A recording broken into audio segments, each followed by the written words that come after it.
Hey guys, so today we're going to look at some specific patterns in regular expressions. I know we've looked at a couple of examples of how to use them, but now we need to look at how to build the patterns and what the different characters mean. So let's go ahead and go to the desktop. Alright, so here we are at our desktop, and we're going to look at now some very specific patterns, how to interpret what the patterns mean. First of all, though, to set up our program, of course I already have saved it. Let's save it as I'm going to save it as 2.2_3. So that'll be the next thing.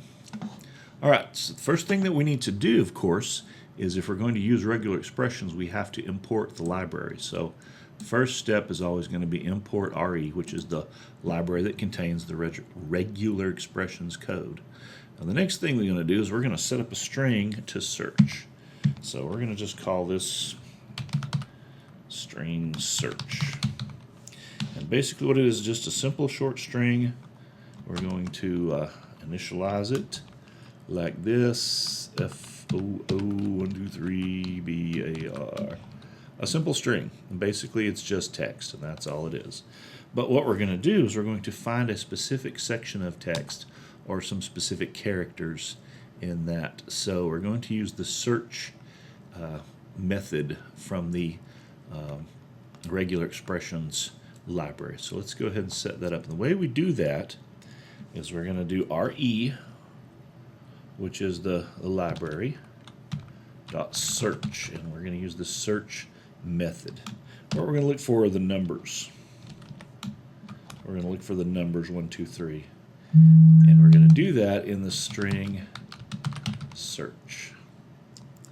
Okay, so what we're doing here, we're using the search method, and the two parameters are the pattern that we want, which in this case is just the 1, 2, 3, the string of characters in the middle, and the second is the string that we're searching, and that would be the string up here. So once we do that, then we're going to go ahead and print.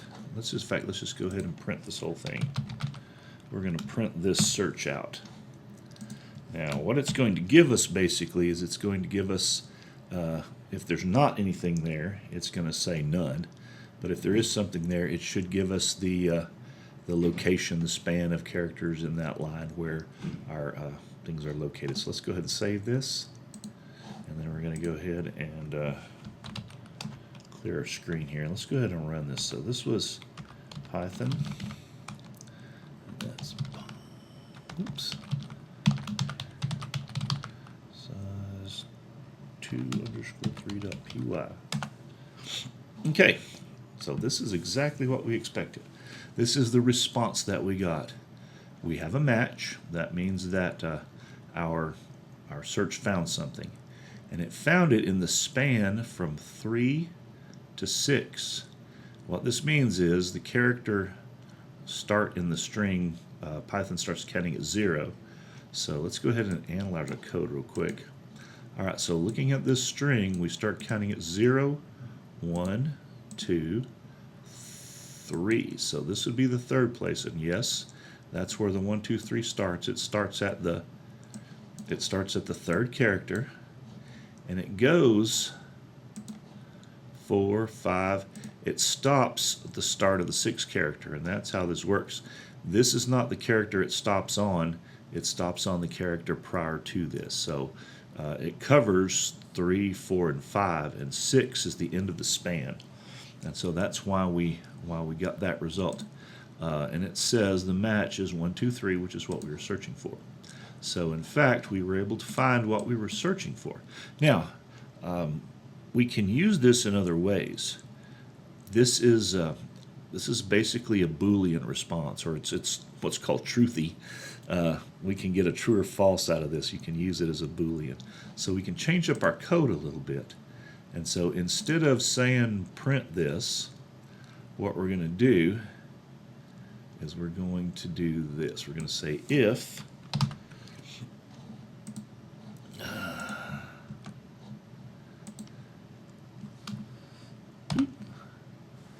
then we're going to go print, yeah, yes. Else, that means we didn't find anything. Print no. Now let's see if that works for us. I may have needed to add something there, but let's see if it'll work. So basically what we're saying now is if this exists, if this is true, then we're going to print yes. If it's not true, we're going to print no. So let's run this again. And it printed yes. The reason that it printed yes is because this character string that we're searching here matches what's found in the string itself. Now if we change this, let's do that. And now it prints no, because we're no longer able to find 1, 2, 4.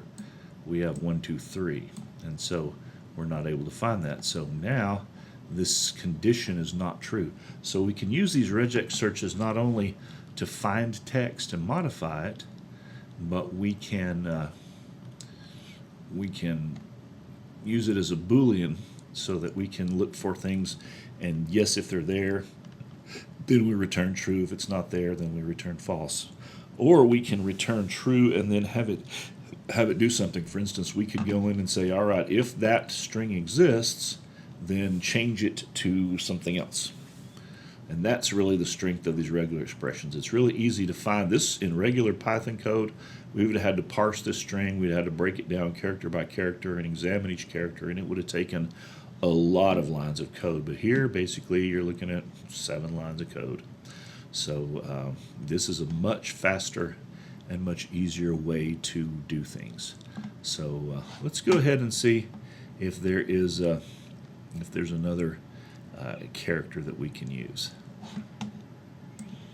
All right, once again, we're still going to import our regular expressions, because if we don't, we can't use it. Nothing will work. And we're going to set up our string. We're going to say that it's equal, once again,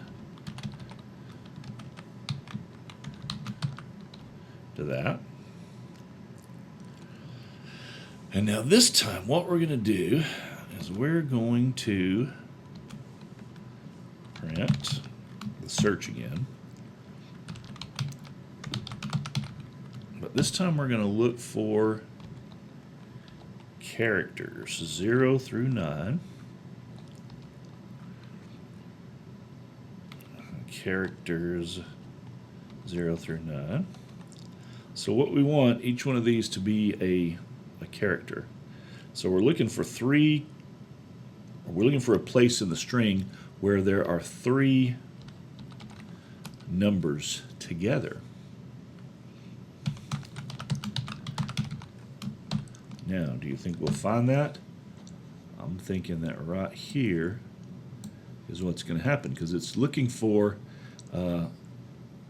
this section right here is a character, one of these characters in this string, and it's looking for one of these characters to match 0 through 9, which of course number 1 does. Same thing here, the next character next to it has to be also a number, and that fits the bill, and then finally the third character next to it does as well. So if we print this, what we should get is a true response, it should give us basically the same information that our last one gave us. Let's go ahead and save it. And let's go here. Oops. I forgot to put my bad. Got to end that quote when you open the parenthesis. Or when you open the single quote, you got to close the single quote. So that was on me. Attention to detail. All right. Once again, we got a match object. It still spanned 3 to 6, which we discovered a while ago, and the match is 1, 2, 3. So what we've discerned is that somewhere in this string of text, there is a place where there are 3 characters. Now, let's mess with it a little bit. We're going to leave this one the same. We're going to change this to a 3, and we're going to change that the same. So now, what we should get this time is a false, because this number is not between 3 and 9. So we're skipping 0, 1, and 2. and this is 2, so we should get an error here. So let's try it and see if, not an error, it should just say none is what we should get. And that's what it says. The reason that it says that is because while we do have a place here where there are 3 numbers next to each other, this number is outside of the range for what the second character should be. So we change that now. If we change this back to 2, we save that, and sure enough it goes back to true again, because now this number fits the bill. So when you want to find text, or pardon me, when you want to find characters that are numbers between 0 and 9, then you'll use square bracket, 0 through 9, close square bracket. And that will allow you to find all possible digits. You can also adjust the range of the digits inside, so maybe you don't want to find 0 through 9, maybe you want to find only 0 through 5, or maybe you want to find 3 through 6, or whatever. But what it does is it allows you to find characters.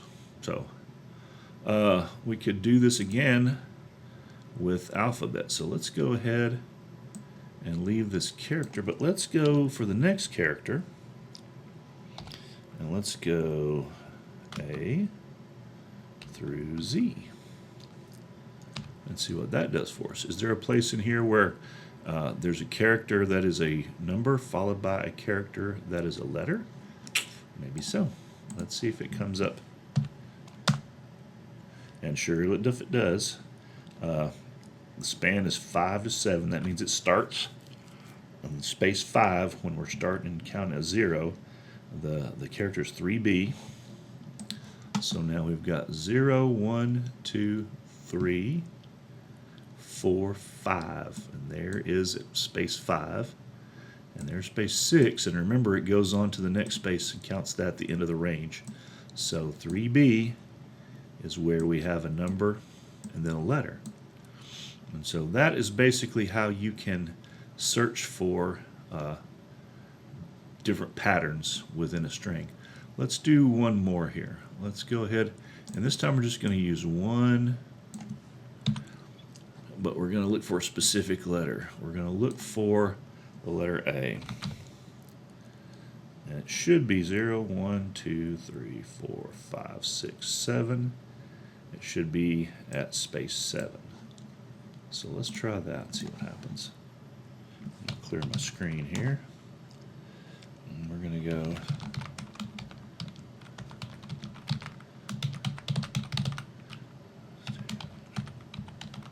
oops, that's supposed to be an underscore. Uh-oh, did I miss one? Did I forget a comma? Oh, no, but I didn't need those in there. My bad. That was a mistake on my part. So what was that? All right, let's try that again. There we go. And once again, we got a true response. The letter is A. And it starts at space 7 like we expected and goes to space 8 is the next space. So basically the range is from 7 to 8. That's where the letter is found. So yes, we do in fact have that. We can search for individual letters. We can search for groups of letters. We can search for ranges of letters. If we wanted to, let's go S, T, L. Okay, so we're going to search for something in those 3 letters, an S, a T, or an L. And do we have an L? Indeed we should. So let's go ahead and save that and see if that works for us. Nope, we do not have it. Apparently it won't do things like that. Okay. Oh no, because it's looking for the literal STL, and it's not going to find that there. But if we do this, then it will find it. Ooh, why didn't it find that L? Oh, because that's a 1. You'll have to forgive me, I'm an idiot. Let's do S, T, and 1. See if that doesn't work a little better. Wow, I was sure that was an L. Okay, and now we got a true. It's from starts at place 3 and goes to 4, and the match is the number 1. So yeah, that works. Wow, you guys are gonna have to forgive me. Some days I just really slide past it. But regardless of my inadequacies, what we've discovered is that regular expressions work, and now we have a general idea. Now remember the pattern here. We're using the search method. Is we use the search method from a regular expressions library. We can use square brackets to designate our search pattern, and then we can use basically any combination. If we want to use a range like of numbers, we go to 0 through 9. That would select all, or that would search for all the digits. So it would hit this one since it's the first one. Regular expressions always hits the first search result and then it returns that. If we wanted to do letters, we could go A through Z, and that would give us this F. However, if we go A through Z, what we're going to find is that it does not work. And the reason that we get a none here is because we have no capital letters. But if I were to do this,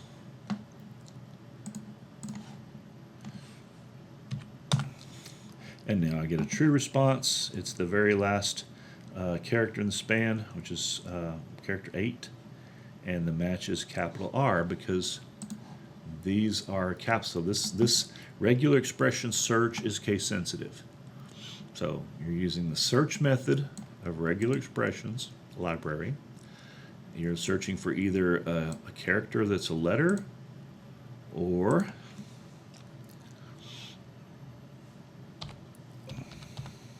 character that's a number, and you don't have to put a comma or anything between them unless there's a comma in the string up here.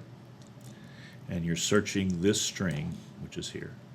And then once you do that, then you have you have successfully mastered at least that part of the search structure, the search syntax. All right. All right, guys, I hope that was helpful. Basically, the assignment's going to be open a text file and see if you can find a specific word, and then we'll go from there. So go ahead and complete the assignment, get it turned in. If you have any questions, I can be reached through the Canvas inbox. Otherwise, have a good day, and I'll see you in class.